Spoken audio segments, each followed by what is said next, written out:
On va parler aujourd'hui de la rivalité et en particulier de la rivalité avec la mère.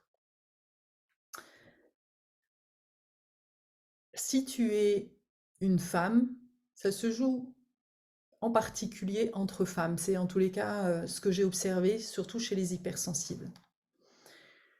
Si ta mère, en fait, véhicule comme mensonge l'interdiction d'être à la vie, de s'épanouir, d'être quelqu'un, de s'affirmer, si ta mère était une femme qui avait plutôt pour habitude de s'effacer, de se sacrifier pour les autres, et qu'elle était plus dans une énergie en fait de morbidité que de vie, eh bien, il y a des chances que tu souffres en fait de ce mensonge de rivalité. Quand toi-même, en fait, tu es arrivé, que tu as grandi en t'épanouissant, en rayonnant l'énergie super puissante, en fait, super forte que tu es, que tu as au fond de toi, que tu manifestais ta vie et ta puissance naturelle, bah, en fait, ça a déplu inconsciemment au mental de ta mère.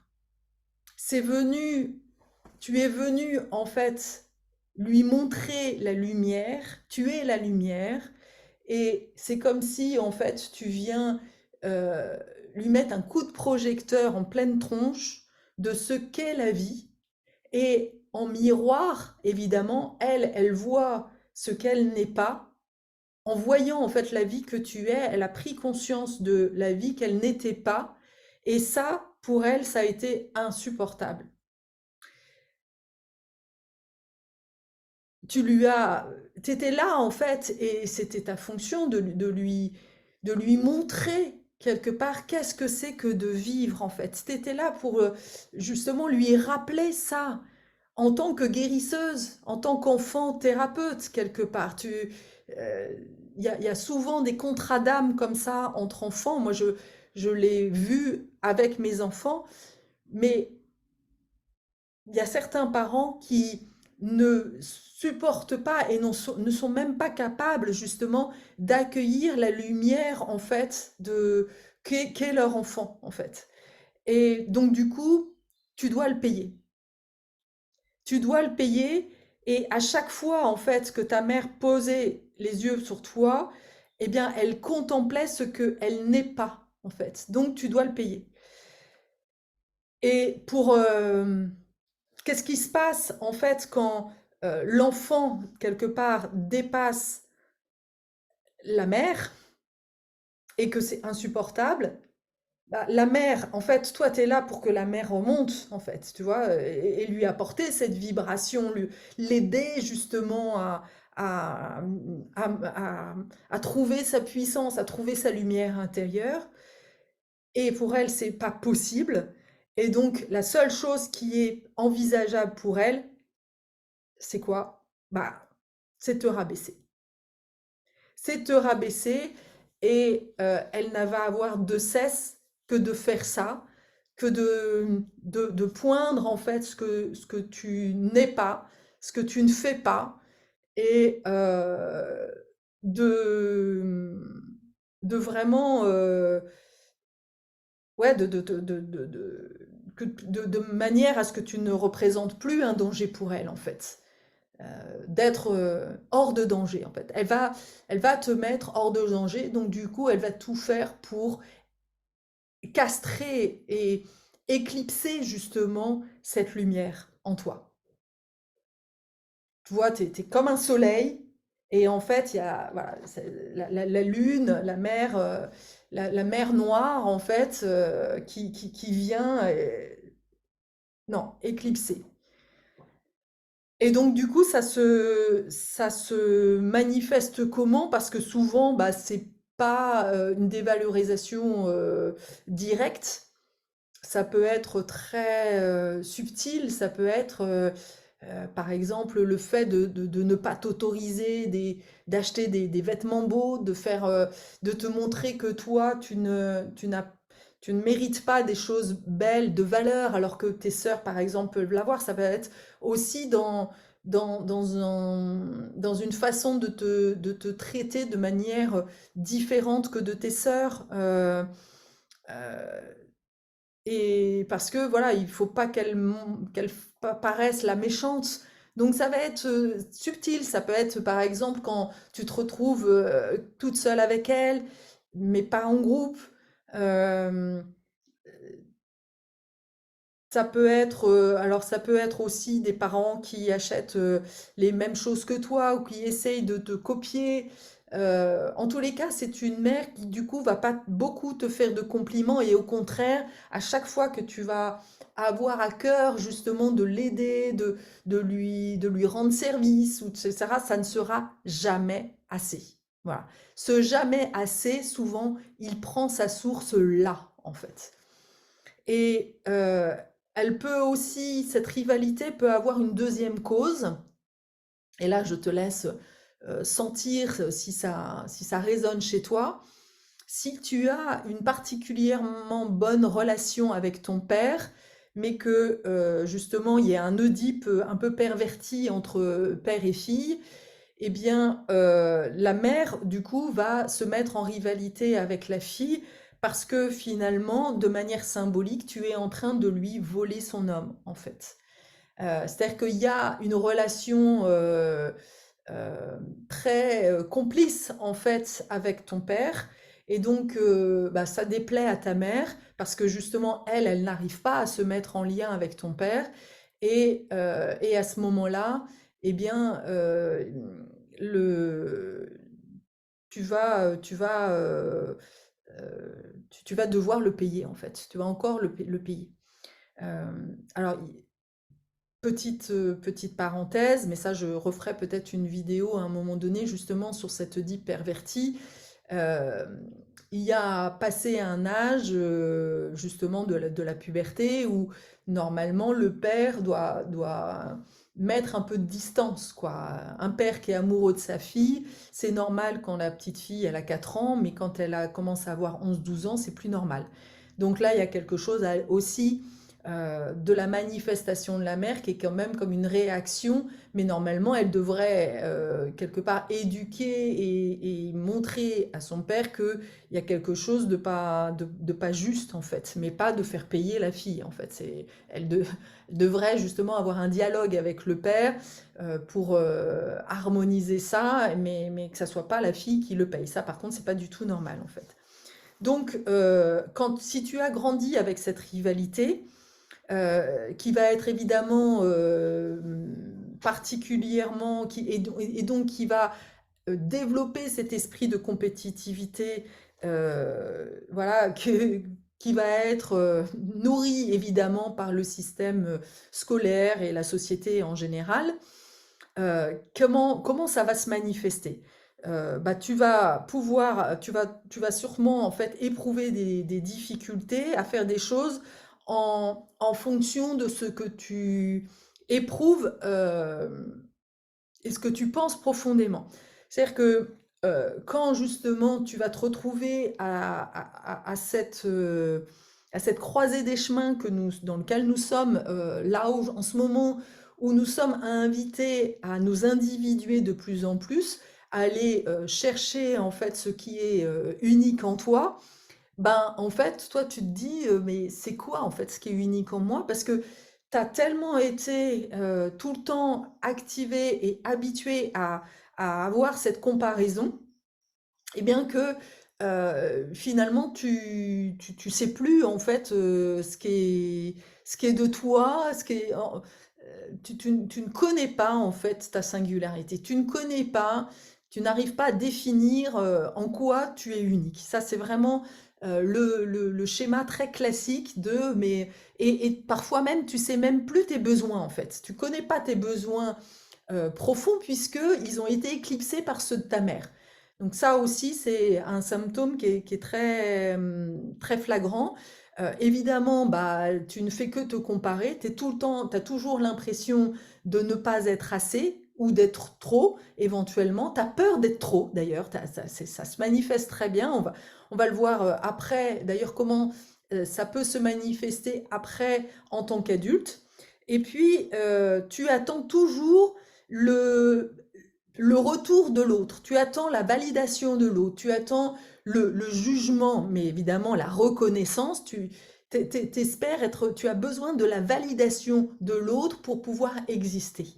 Mais en faisant ça, évidemment, tu te mets toujours quelque part dans l'ombre de l'autre, en fait. Il te faut quelqu'un qui te valide, mais et donc du coup, cette validation fait que tu es toujours, tu te donnes jamais, tu n'es jamais à la même hauteur, en fait, que les autres.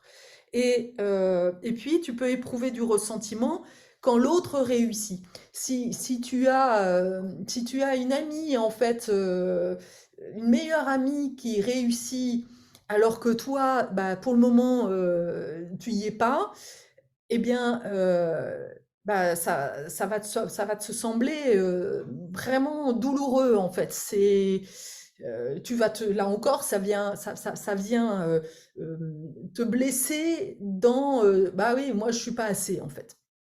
Alors là, je parle de la rivalité entre mères, mais bien évidemment, ça peut se jouer aussi de rivalité entre pères, hein, ça aussi, c'est la même, c'est la même chose en fait. Donc, tu sens en fait de la désillusion, une sensation de perdre pied, souvent de la culpabilité et de la peine, en fait, parce que au moment où justement tu es prêt et tu es sur cette phase en fait de transformation, c'est souvent cette rivalité qui vient t'empêcher. Parce que ce qui se passe aussi, c'est que finalement, bah, Heu, alors, oui, ce qui me vient là, c'est que j'ai besoin aussi de t'expliquer que ça se passe dans l'enfance. Bon, souvent, quand on a fait un travail sur soi, on va l'avoir un peu intégré et on va s'en libérer de la liba de l'attachement et de cette rivalité avec la mère. Sauf que, heu, elle risque de se rejouer après avec tes enseignants, en fait. Voilà, des formateurs ou ce genre de choses. Moi, je l'ai vraiment vu à chaque fois. Ça s'est répété. Au moment où, quelque part, bah, par exemple, je fais une formation de danse-thérapie, au moment où, en fait, je suis prête à m'envoler et de manifester bah, ma libre expression de qui je suis et de faire mes ateliers avec ma propre vibration, je me retrouve en fait coincée avec cette rivalité et on me renvoie que et je vais vivre en fait cette rivalité, c'est-à-dire on me manifeste que je ne suis pas prête, que je ne suis pas assez, voilà. Ou voire je me le dis moi-même parce qu'il y a des fois il y a même pas besoin en fait que quelqu'un me dise tu n'es pas assez. Ça va se jouer en fait dans l'inconscient. C'est-à-dire que au moment où tu es prête à exprimer quelque chose, imaginons que tu aies fait, voilà, parce que ça se joue surtout sur le côté intuitif, hein, tu as fait une formation où justement tu es invité à, à faire par exemple voilà, on continue dans l'expression libre par exemple par le mouvement. Euh, tu as fait cette formation, tu as donc bien intégré et libéré un certain nombre de choses, et donc tu sens l'élan en fait de devenir, de faire des stages, de faire des choses dans cette expression libre, mais bah, tu te sens bloqué parce que au fond de toi, tu te dis ouais, mais en fait, c'est peut-être pas moi ça. C'est peut-être pas moi, en fait, je suis en train de copier celle qui m'a formée et donc du coup, évidemment, bah, je suis pas à la hauteur. Qui suis-je? En gros, c'est toutes les petites voix qui disent, mais non, mais en fait, voilà, j'ai pas le même niveau que ma formatrice. Voilà, je,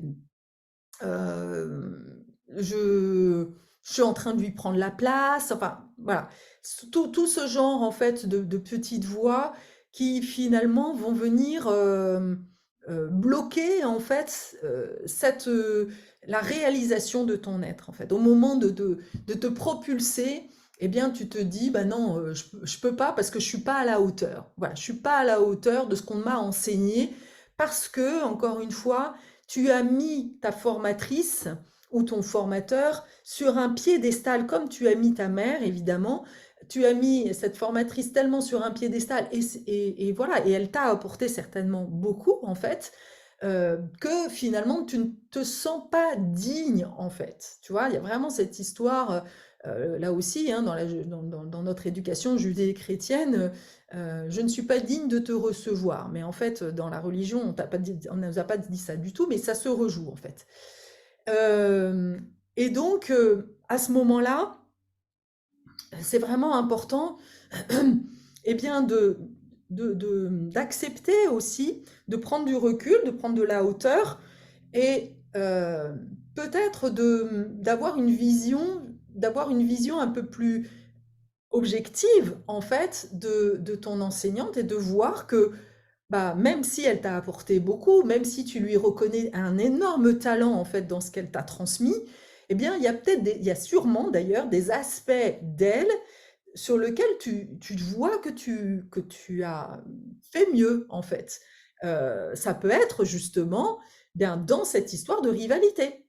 C'est-à-dire que, parce que c'est toujours pareil, quand on a une blessure, quand on a un mensonge personnel comme ça, eh bien, forcément, tu vas trouver sur ton chemin les bonnes personnes pour te reconfronter finalement à cette rivalité. Et donc, voilà, c'est parce que tu as peur justement de te confronter à quelque part au jugement de ton enseignante au moment où tu vas te lancer. Tu as peur en fait de te retrouver confronté à ce jugement de ta formatrice et certainement peut-être en partie à juste titre parce que tu sais que bah, ça s'est déjà fait en fait avec d'autres personnes et donc tu as peur que si tu révèles en fait cette part de toi, que quelque part elle va venir te juger et elle va venir te rabaisser en fait quelque part. Et donc bah, tu as tellement peur justement de pas tenir debout, de pas assumer que ça va être compliqué en fait. Et c'est ça qui justement te limite à ça. Alors déjà la première des choses que j'ai à transmettre, c'est que ce n'est pas normal. Ce n'est pas normal d'avoir une formatrice qui, au moment où tu es en train de prendre ton envol, te casse. C'est vraiment, voilà, pour moi, ce n'est pas digne, en fait, justement, de la grandeur qu'elle prétend avoir. Ça, c'est vraiment hyper important. Euh, Moi, c'est tout l'inverse en tous les cas. Enfin, en tous les cas, c'est comme, c'est pas bien ou mal en tous les cas. C'est pour moi, ce n'est pas la façon, ce n'est pas notre rôle. Notre rôle, justement, quand on est enseignante, on enseigne des choses, on enseigne des sagesses, des valeurs, et on les incarne. Et on les incarne. Et donc, au contraire, pour moi, donc quand on a dépassé justement cette blessure de la rivalité, on est au contraire tellement fiers en fait de voir nos élèves prendre leur envol et manifester qui ils sont, l'expression de qui ils sont, et on les encourage. Et oui, évidemment, ils sont au début, c'est normal, il y a des progrès à faire, mais on fait confiance dans la vie, dans les expériences qu'ils vont vivre et dans leur capacité justement de discernement et de clarté pour continuer à apprendre en fait. Et on peut mettre en lumière, voilà, on peut leur donner des clés pour faire encore mieux, mais surtout on les coupe pas, on leur coupe pas en fait l'herbe sur le pied, surtout pas en fait. Donc ça, c'est déjà la première des choses.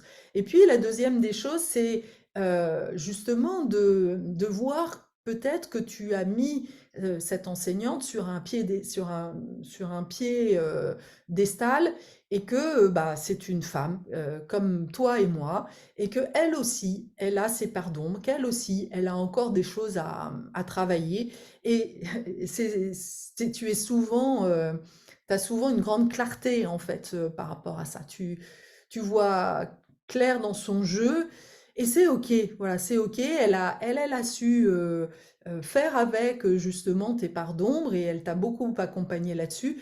Et bah et toi, bah voilà, c'est aussi ton chemin. que de reconnaître que cette femme, et donc ta mère aussi, avait ses blessures, et d'être dans cette attitude de compassion.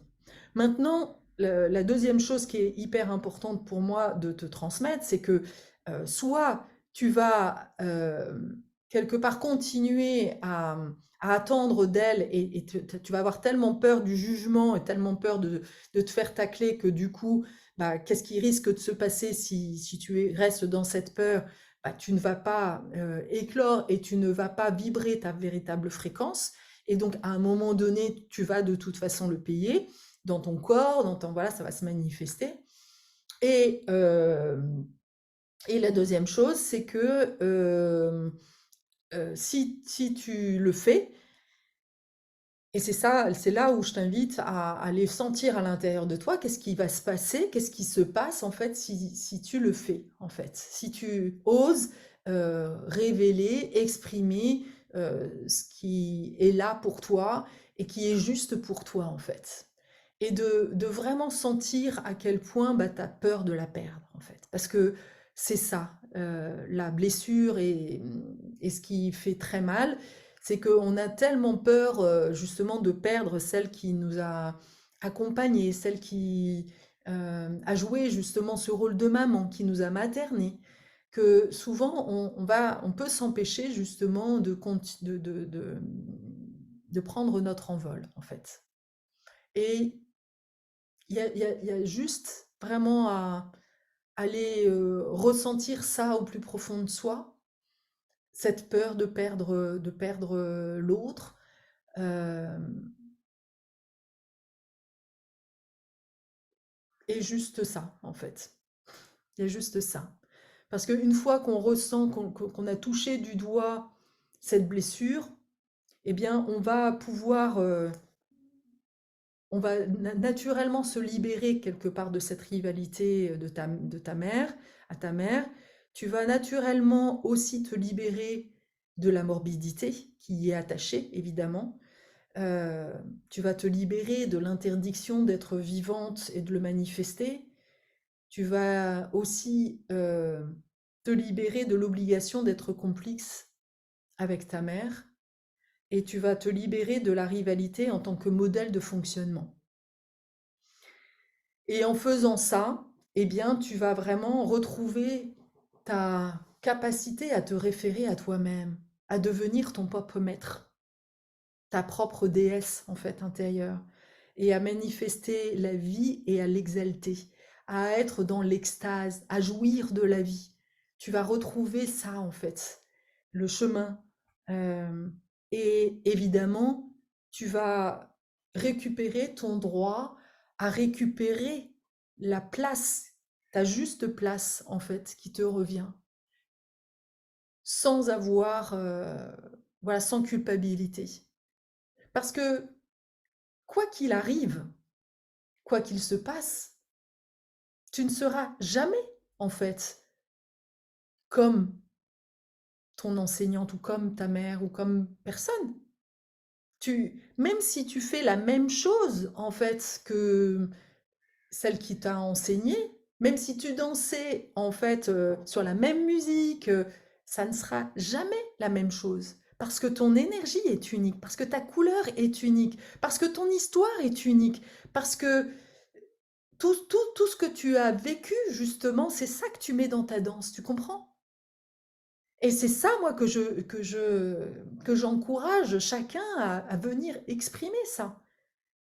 Mais ce que j'observe, en fait, c'est que on vient, en fait, d'une société et dans les écoles et ensuite dans l'entreprise où on a une hiérarchie.